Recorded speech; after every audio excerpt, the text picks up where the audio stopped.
आपल्याला सांगितलं जातं अमेरिकेचा शोध कोलंबसने लावला, पण याच्या पूर्वी पण अमेरिकेला कोणी गेलतं का?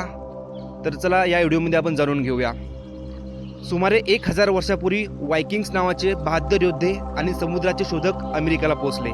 त्यांचा नेता होता लीफ एरिक्सन आणि त्यांनी आजच्या कॅनडाच्या न्यू फाउंडलँड जवळच्या जमिनीला विंडलँड असं नाव दिलं. वायकिंग्स खूप छान जहाज चालवत होते, त्यामुळे त्यांना दूर देशात पोहोचणे अगदी सोपे झाले. पण इतिहासात आपण ख्रिस्टोफर कोलंबसला अमेरिका शोधणारा मानतो का? कारण 1492मध्ये कोलंबसचा प्रवास युरोपमध्ये खूप प्रसिद्ध झाला आणि त्याने तिथे व्यापार आणि वसाहत सुरू केली. म्हणजे सोप्या शब्दात वायकिंग्स पहिले पोहोचले, पण कोलंबसचा प्रवास इतका महत्त्वाचा होता की त्याचे नाव इतिहासात जास्त प्रसिद्ध झाले. रोचक गोष्ट म्हणजे वायकिंग्स फक्त लढत नव्हते, ते नवीन देश शोधत, व्यापार करत आणि लोकांना भेटत जात असे. त्यामुळे त्यांचा शोध खूप साहसी आणि मजेदार होता. पुढच्या व्हिडिओमध्ये आपण जाणून घेऊया की वायकिंग्सने काय काय लढाई केली, कुठं कुठं गेले आणि त्यांच्याबद्दल अजून आपण जास्त माहिती घेऊया.